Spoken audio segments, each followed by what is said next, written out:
morning, ladies and gentlemen. Good morning, Mr. Scheller. Thank you for having us here today.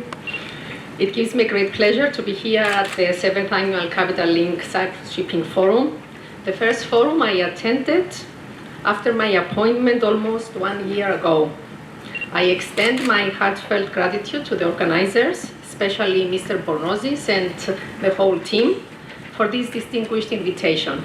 It is indeed a privilege to address esteemed members of the Cyprus and international shipping community. As shipping is a global industry, it is more vulnerable to geopolitical developments and challenges. The previous year was no exception, as we witnessed a series of unprecedented and unpredictable events, which has put global shipping under extreme pressure. It is likely that some of these challenges may persist or evolve in 2024, and it appears that this year it will be yet another turbulent year. Starting early in 2022, the war in the Ukraine impacted shipping and seaborne trade. In recent months, international shipping has been faced with new challenges as a result of the attacks of the Yemeni Houthi against ships crossing the Red Sea. These attacks prompted the Shipping Deputy Ministry to immediately adopt specific security measures for the protection of the Cyprus ships and notify accordingly the shipping community. In addition, last week, the Cyprus government announced its participation in Auspices, together with other members of the European Union, for the protection of free navigation. The maritime sector is an integral part of Cyprus' identity, reflecting our historical ties and economic strength. With one of the largest fleets, Cyprus contributes significantly to the global shipping landscape, playing a pivotal role in the world trade and economic prosperity. Through proactive engagement in crucial decision-making processes that directly shape maritime affairs, Cyprus not only solidifies its status as a modern, efficient, and integrated maritime cluster, but also demonstrates an unwavering commitment to global maritime governance. Dear friends, we find ourselves at a crucial juncture, witnessing the onset of a transformative era in the shipping industry, marked by complex challenges. Fuels and technology, digitalization, and autonomous shipping, combined with green financing, are the main challenges of the industry and set the key trends for the future of shipping. And all of those challenges are interrelated. A fuel needs to be available. It needs to be cost-effective, compatible with existing and future technology, and compliant with current and future environmental requirements. Digital technologies and solutions are being used to increase competitiveness and enhance operational efficiency. At the same time, they offer major cost savings by improving fleet efficiency to help accelerate the decarbonization of shipping. All the above cannot be achieved without funding. Green and sustainable financing plays a critical role in facilitating this transition towards a more sustainable future. Decarbonization emerges as the most significant challenge and opportunity of our sector. The urgent need to address climate change has placed a spotlight on the maritime industry's carbon footprint. Understanding the importance of the situation, we introduced a range of green incentives from the fiscal year of 2021, which this month have been revised with a new incentive and approved by the Council of Ministers to reward vessels that demonstrate effective emission reductions. In an era in which efficiency is the key to success and competition is on the rise, the importance of streamlined and effective fleet management cannot be overstated. This not only enhances operational efficiency, but only contributes to cost reduction, a critical consideration in the face of sharp competition. Committed to progress, we are encouraging the adoption of cutting-edge technologies for automation and optimization to elevate ship management practices. Optimizing fleet performance enhances operational efficiency, reduces environmental impact, and reinforces Cyprus standing as a flag of excellence on the global maritime stage. In line of our government's this year's theme as the National Year of Youth, we are committed to enhancing maritime education, launching initiatives to attract young talent and bolster the available workforce. This initiative emphasizes the importance of empowering the younger generation to contribute to the industry's growth, innovation, and sustainability. Significance of the shipping sector to the overall economy of Cyprus. What experiences have you gained in the course of your first year in office? Thank you for planning all these questions and for having the opportunity to make this interview, Elvina. As I said, almost 1 year after my appointment, and I wouldn't have accepted if it wasn't you. Okay. Thank you. As you have rightly pointed, I have indeed been involved in politics for most of my life, actually from the age of 15, the years of my 2 daughters. And as my father was active in politics, I was always following him behind.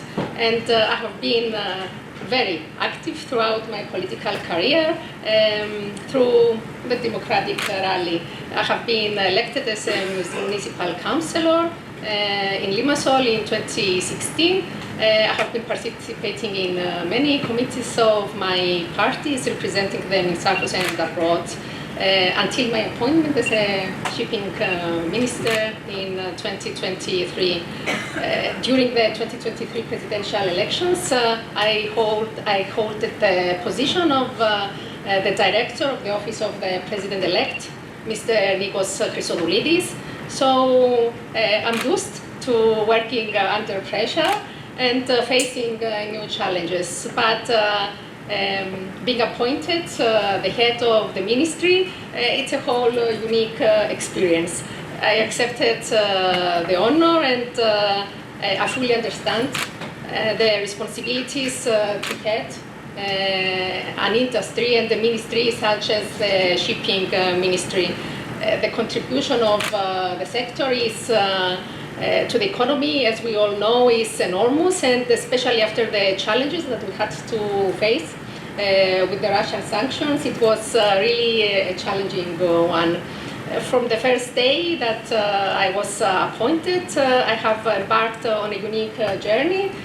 We had many milestones, we had many challenges to face, we had trials, we had triumphs, but I have been very fortunate that I was and I am surrounded by a very passionate and committed team at the Shipping Deputy Ministry, which is led by our Permanent Secretary, Dr. Hadjimanolis, and we all together have worked tirelessly to face all these complex issues and improve our services and inspire, especially, the next generation, which is not an easy task, as you know very well.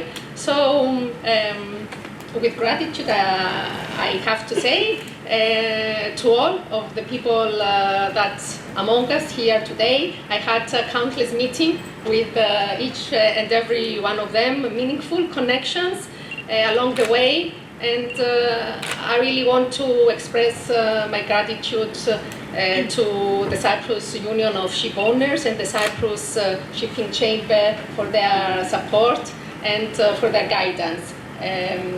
Really, to both of them, I couldn't and I wouldn't have managed to spend 1 year like this without their commitment. And thank you very much, and to Polis, and I see Thomas there. Thank you very much. Over the last few months, you have probably spent more time on the air than on the ground. Do you know, we met together on air on one of my trips. You have indeed traveled to all corners of the world, from Tokyo to Miami, to Dubai, to Greece, promoting the Cyprus registry and its European plaque. Would you like to expand on these trips? Yes, as you said, I've been traveling a lot, as shipping is a sector which is of great pride to our government, and one that our president, Mr. Nikos Christodoulidis, really appreciates and acknowledges greatly the contribution, especially to the economy. And I say it every time because I think we are one of the least ministries that are promoted outside, but nobody can understand the contribution that we have. So we need to say it much more.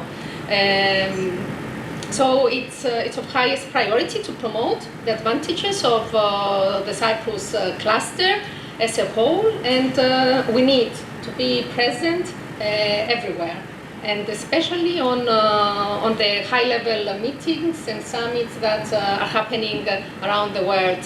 So in this regard, and from the beginning, we have included in our actions a targeted action plan to promote the advantages of the maritime cluster.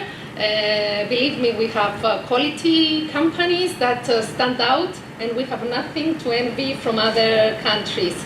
We are very proud of our cluster, and our government's main goal is to support the industry. So, on this respect, I have traveled to numerous destinations.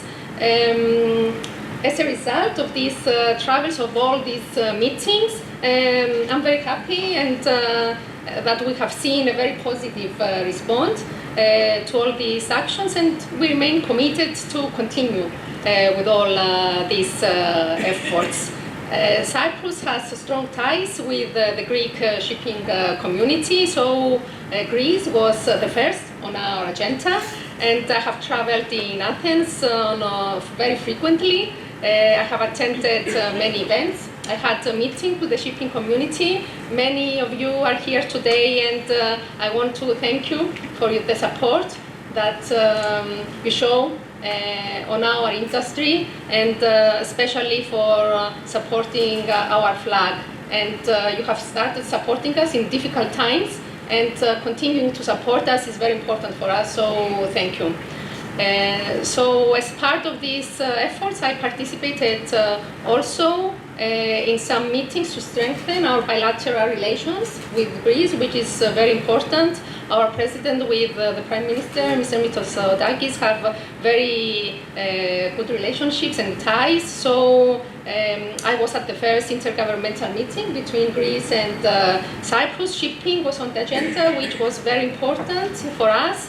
I have participated together with Mr. Stylianidis and the Minister of Malta on the 8th tripartite ministerial, which we have agreed on how we will respond on the challenges that we face, especially in the European Union.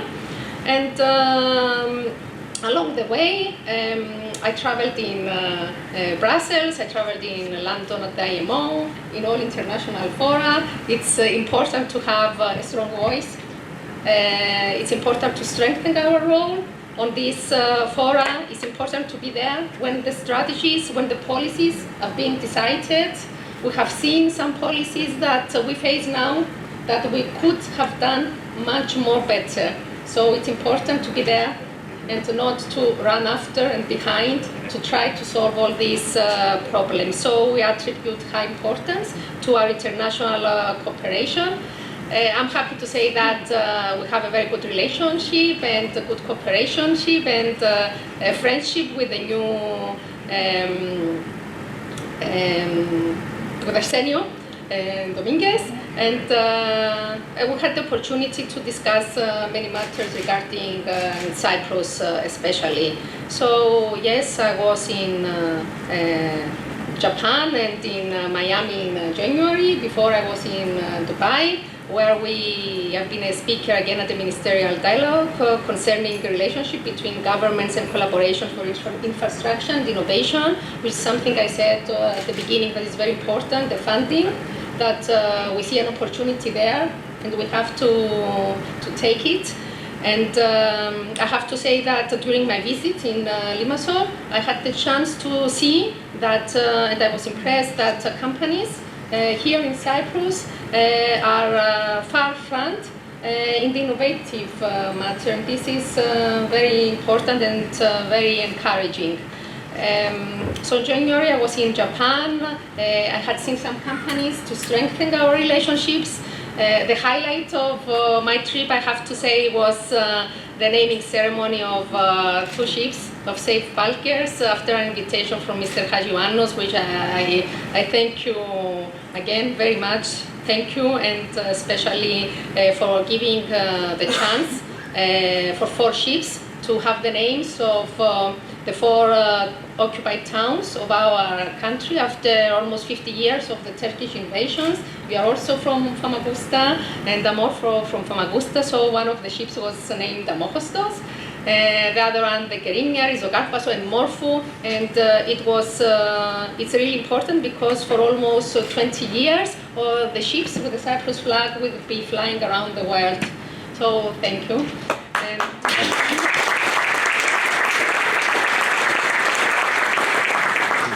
In April, we will be visiting with Mr. Scheller, China, to also have a new ship under Cyprus flag, which will be named Limassol. So thank you, Mr. Scheller, also very much.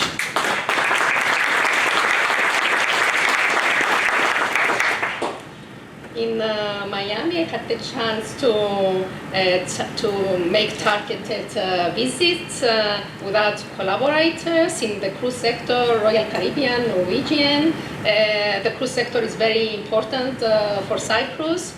And also, I have to say that each and every one of these visits serve on their own way to enhance the reputation of Cyprus as a leading maritime nation, which this is the most important thing. But I want to say that I truly recognize the importance and the value of promoting Cyprus shipping in Cyprus as well. It's not only the trips abroad. So the collaboration with the shipping industry in Cyprus is very important. I started from the beginning of the year going in some companies and visiting the companies in order to hear their concerns, their needs. And I truly believe that the continuous cooperation with the community in Cyprus is essential in order to achieve our common goals. Only this. You have indeed traveled a lot. In one of your trips to London, it was the General Assembly of the IMO last December. Cyprus was re-elected as a member of the Council in Category C.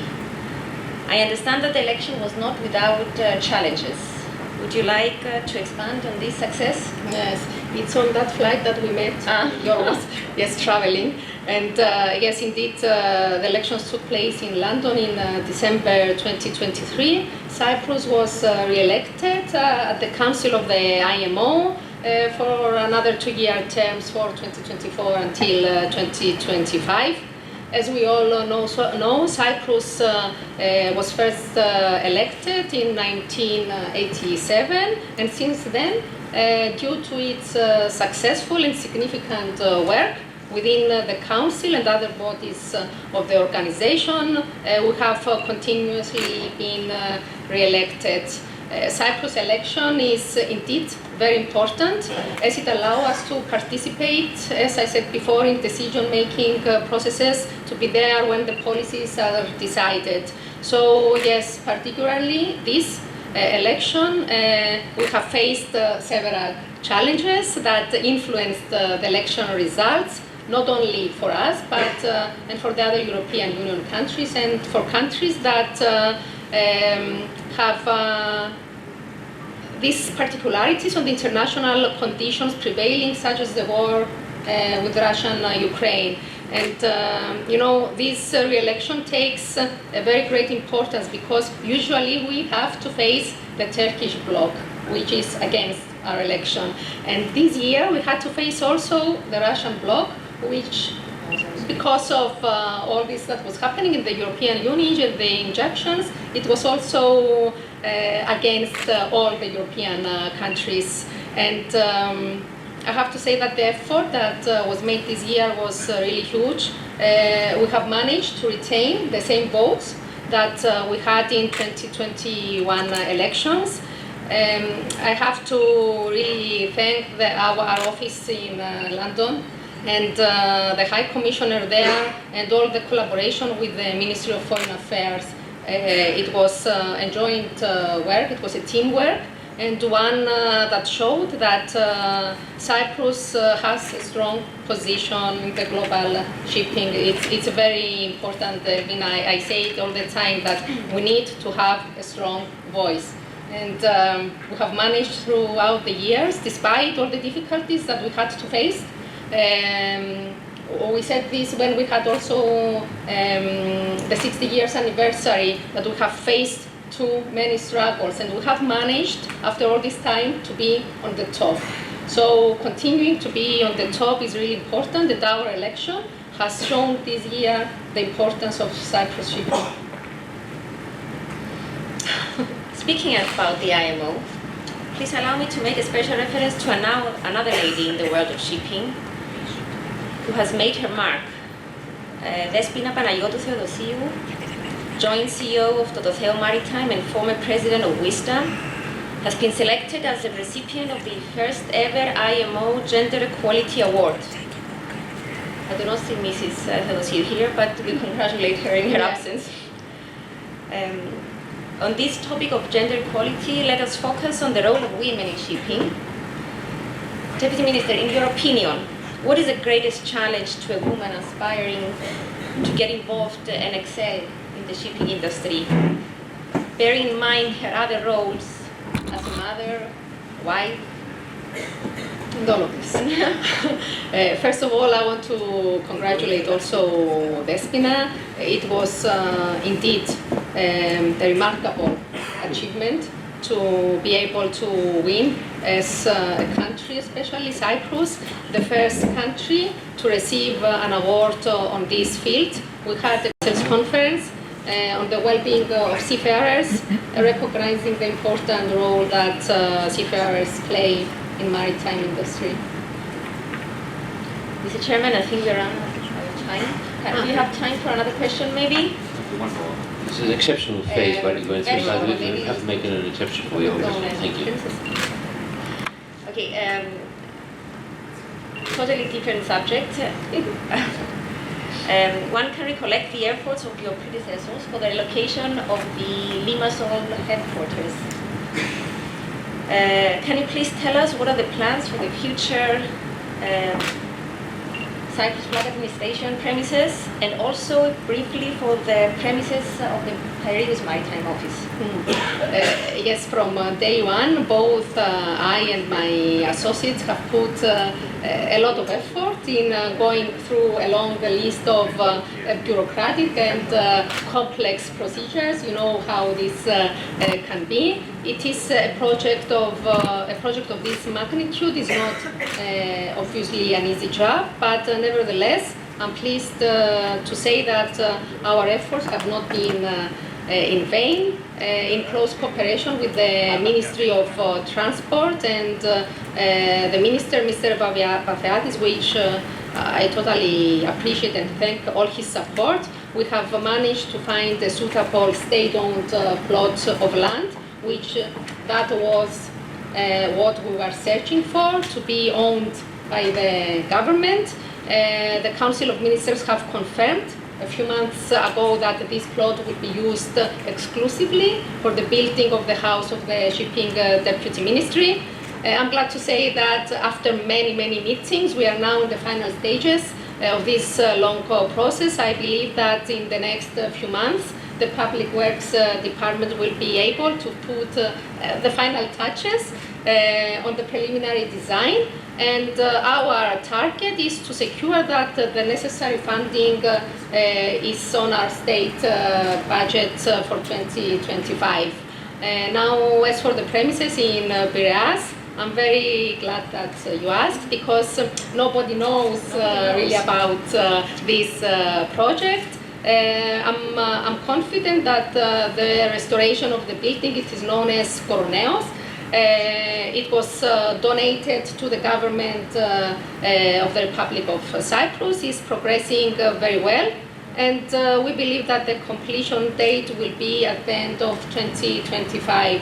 We are very proud of all the efforts of our office and of our colleagues there in Piraeus, and I think that it will be one of the most beautiful buildings in Greece.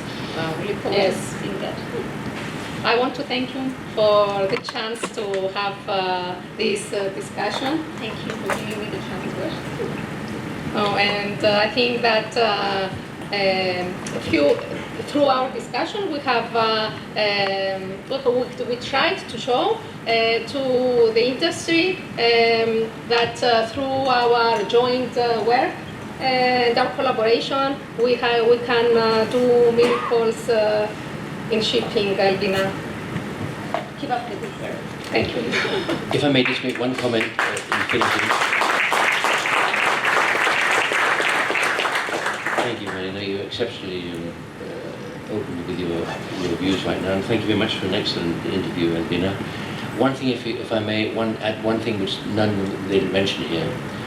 Marina's taken over a tremendous task. Don't forget, ladies and gentlemen, obviously I'm biased in Cyprus, so I think Cyprus has achieved, as a nation, something which hasn't been achieved anywhere else in the world. The pace and the intensity, the risks, the hard work, determination, which required for so many years to elevate this island, this country, to where we reach right now, also puts a big burden on your shoulders. And quite frankly, you're doing elegantly, you're doing very, very well. It's a tremendous weight to go and carry. It's also very, very risky. You've got a lot of situations around you which are very volatile, a lot of controversial situations.